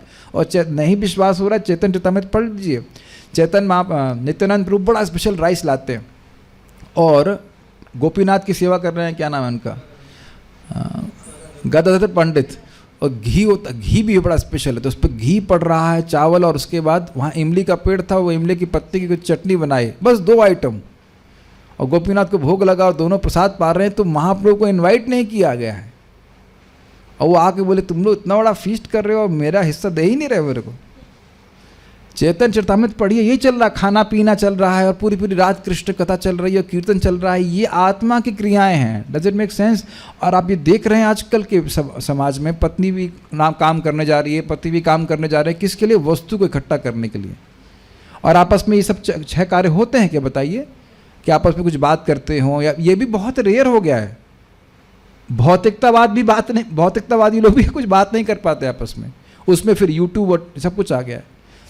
ये सब इसी वजह से हो रहा है कि व्यक्ति समझ नहीं पा रहा है कि चेतन तत्व क्या है, उसकी नीड्स क्या हैं, और अचेतन तत्व क्या है। Does it make sense? तो हम यहाँ पे रुकेंगे, बहुत सारी चीज़ें सीखने को मिलेंगी। अब उसके बाद यहाँ पे बताएंगे अस्ति नास्ति, जैसे यहाँ बोले अभाव और भाव, उससे लिंक किया जाएगा, वो बहुत भारी हो जाएगा। उसके लिए आपको मैं कहीं आप लोग में परिवर्तनशील, कुछ परिवर्तन ना आ जाए, कुछ दिक्कत ना हो जाए, तो इसलिए हम आपको छोड़ दे रहे हैं। Will discuss tomorrow. ये बहुत अच्छे टीका है, हम कुछ समझ में आ रहा है। अभाव और भाव का अर्थ समझ में आ गया, और ये भी समझ में आ गया उपास्य उपासक का भेद बताया गया 12वें में, और उसके बाद समान रूप से शरीर और आत्मा के भेद के बारे में बता रहे हैं, और आत्मा को समझ करके ही परमात्मा समझ पाएगा। ये सब बातें हमने सीखी आज। Bhagavad Gita is very nice, and Bhagavad Gita के जो प्रिंसिपल्स हैं वो सिद्धांतिक हैं, और प्रिंसिपल्स सिद्धांतिक नहीं बोलना चाहिए, प्रिंसिपल्स बता रही हैं, तो आपको थोड़ा समझने में मेहनत लग सकती है, but it will help you to become a lover of Krishna. So any कुछ बातें और बोलने क्या? नहीं, will stop here. Shrimad Bhagavad Gita की जय, श्रील प्रभुपाद की जय। आत्मा की आवश्यकता बताने के बाद जो 6 कार्य बताए थे उसको एक्सप्लेन कर दीजिए, वो 6 चीज़ें क्या हैं। ये बहुत अच्छा प्रश्न है, फिर से बोल देता हूँ। नेक्टर ऑफ इंस्ट्रक्शन उपदेशामृत नाम का ग्रंथ है, उसमें उपदेश दिए हैं श्रील रूप गोस्वामी जी ने। तो उसमें 4था श्लोक है ना, ददाति प्रतिगृह्णाति गुह्यमाख्याति पृच्छति भुंक्ते भोजयते चैव षड्विध प्रीति लक्षणम। ददाति देना, कोई गिफ्ट देना, प्रतिगृह्णाति और स्वीकार करना, गुह्यम आख्याति पृच्छति, गुह्य बात हृदय की बोलना और पूछना। लेकिन अब केवल यही नहीं कि आज तुमने क्या खाया केवल यही नहीं, गुह्य बातें नहीं, मीन्स टॉकिंग अबाउट कृष्णा। आप लोगों ने देखा कि आप लोग भक्ति कर रहे हैं तो कुछ भगवान गिफ्ट देते हैं in terms of many realisations, many understandings. तो भक्त लोग आपस में चर्चा करते हैं, और बड़ा सुंदर इसको समझाया है एक मुकुंद दत्त प्रभु ने, और बिल्कुल वैसे ही समझाया जैसे वो बता रहे थे। कह रहे जैसे आप देखिए मधुमक्खियाँ हैं तो अलग अलग फूलों के पास जाती हैं और फिर मिलती हैं और बताती हैं अरे वहाँ बड़ा अच्छा फूल है और फिर दूसरी जगह चली जाती हैं। उसी प्रकार से भक्त लोग मिलते हैं तो कृष्ण के बारे में कुछ सीखा है वो शेयर करते हैं, फिर अपने अपने स्थान में चले जाते हैं। बहुत अच्छी बात राधानाथ महाराज बोल रहे हैं इस पर कि a devotee leaves a place more purified. क्या स्टेटमेंट है ना।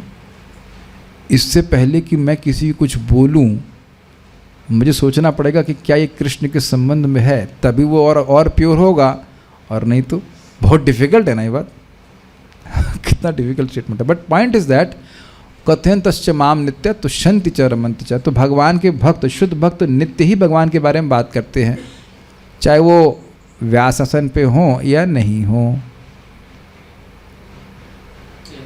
ठीक है, से कहते हैं गुह्यम आख्याति पृच्छति। और उसके बाद क्या कहते हैं, भुंगते भोज्यते चैवा, प्रसाद देना और प्रसाद ग्रहण करना। अब देखिए मैं प्रैक्टिकल बोल रहा हूँ, हम लोग तो यहाँ पे कथा बोलते हैं, ज़्यादा खिलाते तो किसी को है नहीं, लेकिन कई बार डिवोटीज अपने घर में बुलाते हैं पानी पिलाने के लिए, नहीं, उनकी बड़ी प्रबल इच्छा होती है कि साधु लोग या प्रभु जी लोग आए हमको खिलाएं प्रसाद। तो केवल इसीलिए कि वो कुछ कर्म हम पर लोड करते हैं, ऐसा कुछ ऐसे कि नहीं, भगवान का प्रसाद खाने से ना कर्म लगता है। Naturally devotees love and they express their love through these things. यही चीज़ भगवान के संग करनी है। आपने कभी देखा कोई व्यक्ति आपसे गुस्सा हो जाए और वो कोई मैसेज का रिप्लाई ही नहीं करे, तब भी बड़ा बुरा लगता है ना। ब्लॉक कुछ नहीं कर रहा है, बस वो उत्तर ही नहीं दे रहा है। अगर वो गुस्सा भी करे तब भी अच्छा लगता है, तुमने ऐसा क्यों बोला, तो वो भी ठीक लगता है। लेकिन वो बात ही ना करे तो बहुत खराब लगता है ना। आपको नहीं लगता ऐसा? हमारे संग तो इतना होता है, भाई मैं दोपहर में मान लो रेस्ट कर रहा हूँ, किसी ने मैसेज किया, मैं रेस्ट कर रहा हूँ, जब गुस्सा है क्या रहा है, मैंने कहा सोने भी नहीं दोगे क्या? सोने तो भाई कुछ सोने का भी टाइम होता है कि नहीं। You can't avoid that. आप सुन चुके हैं और जानते भी हैं गोस्वामी गण 3 घंटा कृष्ण कथा करते थे, 3 घंटा एवरी इवनिंग। तभी ये रघुनाथ दास गोस्वामी से कृष्णदास कविराज गोस्वामी सुने महाप्रभु के बारे में, और वो चैतन्य चरितामृत के रूप में। यही जीवन है। इस सिद्धांत को जीवन से निकाल दिया तो जीवन में बचा क्या? षड्विध प्रीति लक्षणम, ये प्रीति के लक्षण हैं। ये मतलब 7वां कौन सा है इसमें? आप अगर नेटवर्क स्टेशन पढ़ेंगे तो 6 वेग, वाचो वेगम मनस क्रोध वेगम जिह्वा वेगम उदरोपस्थ वेगम एतान वेगान यो विषहेत धीरा सर्वामपि माम पृथ्वीम सशिष्या। 6 वेग। उसके बाद 6 चीज़ें से हमारी भक्ति नष्ट होती है। अत्याहार प्रयासश्च प्रजल्पो नियमाग्रह जनसंगश्च लौल्यम च षड्विध भक्ति विनक्ष्यति। और 6 चीज़ें से भक्ति बढ़ती है। उत्साह निश्चया धैर्य तत्त कर्म प्रवर्तनात् संगतागा सतोवृते षड्भिर भक्ति प्रसिद्धति। और 6 ही चीज़ें जो प्रीति का लक्षण है। ददाति प्रतिगृह्णाति गुह्यम आख्याति पृच्छति भुंक्ते भोजयते चैव षड्विध प्रीति लक्षण। तो कोई कहे भगवान से प्रीति, भक्तों से प्रीति बढ़ रही, तो क्या आप समझ गए? भगवान के भक्त प्रसाद खिलाएं, हम प्रसाद ग्रहण करें, फिर कभी कुछ न दें, उनको भी दें। ये नहीं खाली सपोर्टते रहें। अगर देने की सपोर्ट मतलब खाना, यजमान का आटा यजमान का घी, शाबाश बाबा जी, खा खिलाओ, ऐसा नहीं। आप देना भी चाहोगे, नेचुरल इज नॉट, हर जगह होता है। ये भौतिकता में भी होता है। आदमी को खिलाता है पिलाता से करके कुछ गिफ्ट दें। और ये हमको बड़ी अजीब सी बात लगती है कि मान लो कभी कोई आपका, मान लीजिए मैं टीचर हूँ तो मैं भी कुछ गिफ्ट देना चाहता हूँ कि ना, मैं प्रेम नहीं करना चाहता हूँ, तो मान लो मैं किसी भक्त को गिफ्ट देता हूँ, प्रभु जी आपसे तो हम आपसे कैसे गिफ्ट ले सकते हैं? या ऐसे कहना चाहिए, प्रभु जी आप तो इतनी निम्न हैं कि आपसे गिफ्ट कैसे ले सकते हैं? It just natural. मुझे भी कोई व्यक्ति गिफ्ट दिया, मैं तो पैसा नहीं कमा रहा हूँ ना, कुछ मुझे गिफ्ट दिया है, I just want to, if that is helpful to a devotee, है कुछ भी, it can be very very simple things. आप चैतन्य चरितामृत पढ़िए, बहुत simple things. It's not that वस्तु, is that love of the devotee. मैं वो बड़ा अजीब सा लगता है, कभी किसी को मतलब कुछ दें तो प्रभु जी आपसे कैसे लें, कैसे? एक बार एक भक्त बोले, प्रभु जी कह दिया छोड़िए, और गुह्यम आख्याति पृच्छति, ठीक है? तो गुह्यम आख्याति पृच्छति, बहुत सारी बातें आती। मान लीजिए आपकी भक्ति में भी कोई दिक्कत आ रही है तो अपने मित्र होने चाहिए। मित्र नहीं हुए ना तो गोली मार देगी माया, समझ लेना। किनारे आओ, किनारे आओ। अच्छा किनारे आओ। पहले बोले कि तुम बहुत तेज हो, तुम बहुत शक्तिशाली हो, अच्छा तुम तो अकेले भी घूम सकते हो, अकेले आओ। बड़े बड़े लोगों के संग भी होता है ये। कभी इतने बड़े मत बन जाइएगा कि सोचिएगा कि आपके मित्र नहीं हो। टीचर होने चाहिए, टीचर तो होने चाहिए, मित्र भी होना चाहिए। कभी कभी आपको टीचर से बोलने में कठिनाई लगेगी, मित्र से बोलने में कठिनाई लगेगी। और पता है आश्चर्य की बात क्या है? इससे पहले कि ज़्यादा गड़बड़ होता, बात बोल देने से आपका हृदय हल्का हो जाता है। वो भले ही वो मित्र, अर्थ क्या, मित्र आपको जज भी नहीं करता है, we is really good friend. ये नहीं, अच्छा तुम्हारे ये मसाला मिल गया है, पपराजी बोलते हैं ना, क्या बोलते हैं, अब हाँ अब आके पूरा फेसबुक यूट्यूब सब जगह इसका मतलब मसाला डोसा बना करके आपका हम ख़त्म कर देंगे। ऐसे लोग नहीं, proper devotee who's in good Sadhana, good like that. तो उनसे अपनी कठिनाई भी आप डिस्कस कर सकते हैं। इसके बिना सुनिए इस बात को, if you do not have a devotee friend, your mind is your friend and mind is the worst enemy. आपने कभी देखा है कि हमारा माइंड हमसे ही बात करता है? जैसे कल मेरा माइंड बोल रहा था तुमने चिप्स तो झूठे कर दिए हैं, और क्या तुम अपना झूठा किसी को दोगे? ना, बिल्कुल नहीं। नो, एकादशी में आलू खा सकते हैं, तुम्हारे पास अपने आया है, प्रसाद आया है, ऐसी कोई दिक्कत नहीं, खाओ उसको, खाओ खाओ। Sometimes it can work like that, is it not? और बहुत बड़ा नुकसान तो नहीं था, लेकिन मैं खाली बोल रहा हूँ ये तो छोटी सी बात है, बहुत बड़ी बड़ी गलती कर देते हैं। This you should not neglect. मैं एक छोटा एग्जाम्पल दूंगा। अब रूप गोस्वामी जी का जानते हैं, उनसे अनजाने में एक अपराध हो गया था। उससे उनका जो भगवान की लीला जो दर्शन हो रहा था वह समाप्त हो गया था। तो सनातन गोस्वामी के पास आए कि नहीं? तो उन्हें फिर बताया कि आप फीस्ट कीजिए, जो भक्त नहीं आएगा उसका मतलब उसी के प्रति अपराध होगा। Are able to follow this? Rupa Goswami जिनको लीला दर्शन हो रहा है, उनके भी मित्र हैं जिनसे गुह्यम आख्याति प्रचिति हो रहा है। किस खेत की मूली है हम लोग? अकेले पड़े रहेंगे ना, कब मार देगी माया को नहीं पता। शुड हैव फ्रेंड्स, समझ रहे हैं? ये अब आपको मैं हितोपदेश बताऊंगा तो इतना सुंदर है, बोला कि जीवन में और क्या है, बस अच्छे मित्र होने चाहिए और जो आपसे प्रेम करते हो। कुछ लक्षण याद आ रहे हैं। एक, कि जब आप उनको देखेंगे they have affection for you in their eyes. Second, एक और दशा है कि वो देखेंगे आपकी तरफ। आपने देखा है जो आपसे प्रेम नहीं करेगा आपसे को देखना भी नहीं चाहिए। ऐसा हुआ है? आप लोग भी ऐसे किए होंगे जिसको आप अवॉइड करना चाहते हैं। Just we avoid eye contact. नहीं, कभी प्रेम से मुस्कुराएंगे नहीं देखकर उसको। आपने महसूस किया होगा कोई व्यक्ति प्रेम करता है उसके बाद जाएंगे वो खुश हो जाता है, he is just naturally happy. ऐसा नहीं कि हाँ आ गया ठीक है। बहुत सब बातें मैं अब आज ढूंढता हूँ फिर श्लोक में, और भी कुछ बातें थी। अगर ऐसे फ्रेंड्स आपके साथ हैं, भक्त मतलब ऐसे संबंध हैं, तो क्या आप प्रसन्न नहीं होंगे? It's nothing to do with money. और धन है और कोई प्रेम करने वाला नहीं हो, you will be most miserable. यही दुनिया की प्रॉब्लम भी है। तो ये आत्मा की नॉट बेसिक नीड नहीं है, आत्मा की केवल एकमात्र नीड है प्रेम देना और प्रेम करना, प्रीति करना। सो ये 6 तरह से हम लोग प्रीति करते हैं। ठीक है, और कुछ कहना चाहते हैं? For how long should one be convinced while preaching to someone? Not every one is easy to please और accept. What is the last point of convincing while preaching? कितना व्यक्ति को कन्विंस होना चाहिए? अब आप ये बताइए कि प्राय हम गलत तो नहीं बोल रहे, माता जी लोग एक दूसरे को प्रीचिंग करते हैं ना, ये साबुन बड़ा अच्छा आया है, उस गलत तो नहीं बोल रहे ना? अगर और ये दवाइयाँ प्राय भक्त तो मतलब भारत में तो डॉक्टर घूमते ही रहते हैं कि नहीं? तो कितने वो फिट ट्यूबर्स क्या क्या बोल रहे, थोड़ा थोड़ा पढ़ लिए, थोड़ा थोड़ा लाभ हो गया, आप सबका शरीर अलग होता है, फिर भी वो प्रीचिंग शुरू कर देते हैं। करते कि नहीं आप लोग? हमारे तो रूम पे आ करके व्यक्ति बोले ये पत्ता खाइए साहब, हम लेके आएंगे, ये करेंगे वो करेंगे। ठीक है, यस यस। ऐसा हुआ आप लोग के संग? बीमार हो जाते हैं, बहुत सारे डॉक्टर आपको घेर लेते हैं फ्री के। आप ये बताइए कि आप जब करना शुरू किए, I don't know how long Varsha माता ji chanting, may be 2 months और समथिंग, आई डोंट नो। और देखिए उन्होंने अपनी माँ को भी जोड़ लिया और उनके भाई को भी कुछ जोड़ लिया, और पहले दिन ही इनकी माँ को अनुभव हुआ कि बड़ी पॉजिटिव वाइब्रेशन आ रहे हैं, जबकि कोई कुछ बोल नहीं रहा है, केवल हम लोग साधना कर रहे हैं, तंत्र मंत्र, हरे कृष्णा हरे कृष्णा। तो वो एक एक्सपीरियंस की बहुत अच्छा चीज़ है। ये अनुभव ही प्रचार का आधार है। Do you agree with this? जैसे एग्जाम्पल दूंगा, सर्वेश प्रभु के जीजा जी, उनकी बहन उपासना माता जी के पति, क्या भैया क्या कीर्तन था, क्या कीर्तन था ये, माधव प्रभु कीर्तन करते, क्या कीर्तन, अगली बार मैं आऊंगा सुनूंगा उसको। ये प्रीचिंग है। इफ यू हैव एक्सपीरियंस, मेरा बता रहा हूँ ना, जैसे हमारे पहली बार नाम लिस्ट पर हुआ है, मुझे क्या ज्ञान हुआ, लेकिन मुझे बहुत अच्छा लगा, बहुत अच्छा लगा। तो मैंने कहा बड़ा क्या ज्ञान बताया उन्होंने। दूसरा है क्या फालतू का, मैंने कहा नहीं ज्ञान तो बहुत बढ़िया है, बहुत अच्छा ज्ञान है।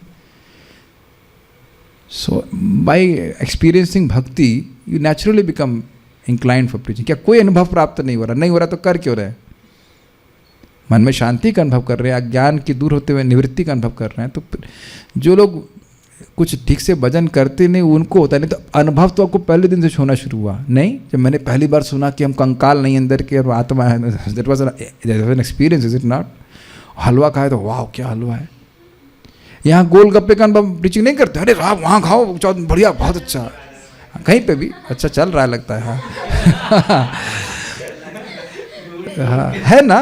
अरे वो काशी में वो जो उधर वो जो गंगा जी के पास में वो लस्सी मिलती है ना, वो बहुत अच्छी। करते हैं कि नहीं लोग इस प्रकार से? तो क्या वो मतलब अब धुरंधर हलवाई बन गए? नहीं, वो अनुभव शेयर कर रहे हैं अपना, वर्ड ऑफ माउथ पब्लिसिटी करिए, ठीक है। ओके, सो बहुत ज्ञान ना भी, और बहुत से लोगों को ज्ञान होता है लेकिन उनको कुछ श्रद्धा नहीं होती है तो नहीं प्रीचिंग करते हैं। अच्छा, दूसरा बात बोल रहे हैं कि कब तक व्यक्ति को प्रचार करना चाहिए व्यक्ति को। हाँ, ये एक इंटरेस्टिंग पॉइंट है। देखिए, अगर वह इस बात को स्वीकार कर रहा है कि आत्मा है, इंसान जानवर का भेद है, आप थोड़ा इसे बताएंगे तो वो व्यक्ति या तो सॉफ्ट होता हुआ दिखेगा या एकदम डिसइंटरेस्टेड दिखेगा, बस वही समाप्त कर दीजिए। अगर एकदम डिसइंटरेस्टेड है तो प्रसाद प्रसाद खिलाकर छोड़ दीजिए। और कुछ लोग आप उनको आर्गुमेंट देंगे, सही बोल रहे हैं आप, गलत तो नहीं बोल रहे हैं, सही तो बोल रहे हैं, सही तो कह रहे हैं। जैसे हमारे एक टीचर आए थे और बोले कि हम देख रहे हैं कि लोग भगवान का भजन करते हैं फिर भी दुखी होते हैं। हमने कहा, आपको पता है कि भगवान कौन है? हाँ, नहीं। तो हमने कहा, आपकी ये थ्योरी में गलत नहीं हो गया कि आप ये मान रहे हो कि लोग भगवान का भजन कर रहे हैं, और हो सकता है वो देवताओं का भजन कर रहे हो, तो आपने एज्यूम कर लिया कि सभी भगवान हैं। आप मेरा प्रोसेस समझे, मेरा आर्गुमेंट? आपने तो ये, आप ये कह रहे हो कि आपने एक स्टेटमेंट दिया कि सब भगवान का भजन कर रहे हैं, तो पहले तो आपको ये पता ही नहीं कि भगवान कौन है। हाँ, नहीं पता है, तो आपकी थ्योरी गलत हो गई ना। जब आपको यही पता नहीं है कि भगवान कौन है, तो ये कैसे एज्यूम कर लिया कि भगवान का सब भजन करने वाले दुखी हैं? क्योंकि सब तो भगवान का भजन कर नहीं रहे हैं। जो भगवान का भजन करते वो सुखी हैं। मैं पूछा, आपकी सैलरी कितनी है? कुछ थी 1.5-2 लाख। हमने कहा, मेरी सैलरी कितनी है? चलो सोच रहे थे, हमने कहा 0। हमने कहा केवल खाने पीने की रहने की व्यवस्था है। तो मैंने कहा, मेरी सैलरी जहाँ पे जॉब कर रहे थे खूब सैलरी होती थी, तो क्यों कर रहा हूँ मैं? Because I am doing this because I am happy. Sir भी हमको इस प्रकार से बोले बड़ा स्पष्ट। तो मैं कि तुम लोग पढ़ाई करते हो क्यों? नौकरी मिलेगी तब ना, और नौकरी नहीं मिलेगी, ग्रेड नहीं मिलेंगे तो पढ़ाई करोगे? एक आदमी पढ़ाई का बताइए, कोई नहीं पढ़ेगा ना। और गीता पढ़ करके भगवान का धाम जो मिलेगा सो मिलेगा, आगे की बात है। कोई सुख नहीं मिल रहा है, आप प्रैक्टिकल देखो। अच्छा, एक और बात थोड़ा सोचिएगा, इससे आपको सुख मिल रहा है लेकिन मन क्या बोल रहा है? बहुत हो गया। कितने आश्चर्य की बात है ना।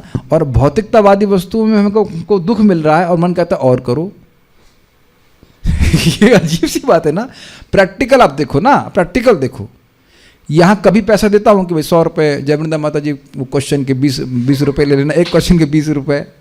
हंस लिए इसलिए हंस रहा हूँ कि अभी अनीश प्रभु बता रहे थे, मथुरे शरीफ प्रभु कुछ बता रहे थे कि एक व्यक्ति का बिजनेस है कि कमेंट करवाते हैं अपने उस पर, तो हर कमेंट के 50 रुपये, बताइए। और यहाँ भी ऐसा कर रहा हूँ, क्या नाम से इसमें जूम के ऊपर के हर कमेंट के, हर क्वेश्चन के 20 रुपये दिए जाएंगे आपको। बताइए, is just spontaneous. Is it not amazing that we are doing, we don't want to do things in which while we doing we are happy। जिसको करते हुए हम सुखी हैं उसको हम नहीं करना चाहते हैं। ये इज नॉट bewildering? और जिसको करते हुए हम सुखी नहीं हैं उसको हम करना चाहते हैं। मेरी बात कुछ समझ में आ रही है? bewildering तो नहीं लग रही है कि नहीं? आप सोचो कितना अमेजिंग है। एनीवेज, तो हम खाली बात ये कर रहे थे कि अगर व्यक्ति डिसइंटरेस्टेड है तो वहाँ समय व्यर्थ नहीं करना चाहिए। लेकिन ऐसे बहुत सारे कस्टमर्स हैं जो बहुत इंटरेस्टेड हैं भगवद गीता में, अभी भी बहुत सारे हैं। भारत की जनसंख्या बहुत ज़्यादा है, हजारों में से कोई एक भी ले तो भारत की संख्या कितनी है? 1 करोड़, 100 करोड़। 100 करोड़ को डिवाइड कीजिएगा, 100 करोड़ है। 100 करोड़ मान लीजिए, 100 करोड़ को अगर 1000 से डिवाइड करें तो कितना आएगा? 100 करोड़ को अगर 1000 से डिवाइड करें तो कितना आएगा? देखो सब लोग मैथ्स में फेल हो गए।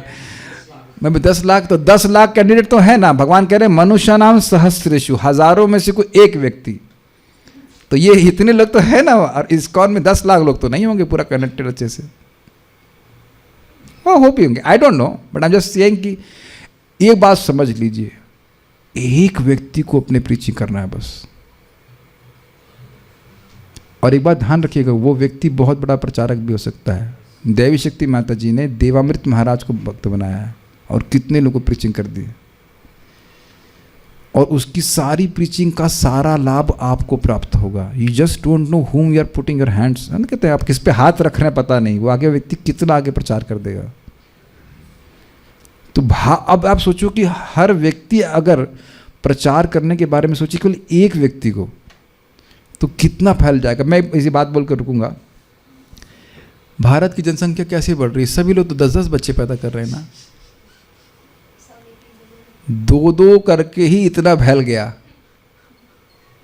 लेकिन ध्यान दीजिएगा कि छोटी बच्चा या बच्ची पैदा नहीं कर सकता है, थोड़े बड़े होते हैं तब बच्चा पैदा करते हैं।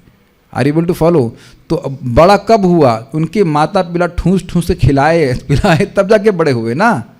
ऐसे बड़े हो गए सब। यहाँ पे एक माता जी बोल रही थी आंसुओं से पाला है इनको ना, बहुत मेहनत किया। तो स्वाभाविक सी बात है, और फिर वो स्वाभाविक कुछ संतान उत्पन्न करेंगे। उसी प्रकार से अच्छा, उससे पहले अगर वो मर जाए तो वो बच्चा और वो लड़की या लड़का तो संतान उत्पन्न नहीं कर पाएगा। Do you agree with this? तो यानी कि भक्तों को बना के रखेंगे तो वो और भक्त बनाएंगे नेचुरली। जब आपके हृदय में भक्ति बढ़ती है तो दूसरों को भक्ति देने के अलावा और कोई विचार आता ही नहीं। करना क्या है, करने लायक है क्या? लेकिन जो व्यक्ति भक्ति में प्रगति नहीं करेगा वो कहेगा मुझे भक्ति प्रचार क्यों करना है। ठीक है, दिस इज जैसे प्रद्युम्न प्रभु अपने मित्र को लेके आए थे, जब करा रहे थे। कई बार देखा मैं उनको, कई बार लोग आए। क्या नाम है उनका, स्नेहजा माता जी, वो भी अपने रूममेट को किसी को प्रीचिंग कर दी। आप लोग समझते नहीं, ऐसी वस्तु है जो पूरे वर्ल्ड में नहीं है। MIT के पास भी ये ज्ञान नहीं है, Massachusetts Institute of Technology. Can you think about it? जो ज्ञान आपके पास है। जय वृंदा माता ji, you have a knowledge which even the scientist of MIT don't have. मैं प्लीज़ इसको बोल के रुक जाऊंगा। रात में जब सो रहा था मैं इतना प्रसन्न हो रहा था कि केवल हमारे पास ज्ञान है। अन्य लोगों के पास भी हो सकता हो ज्ञान हो, लेकिन उसका प्रचार नहीं कर रहे हैं।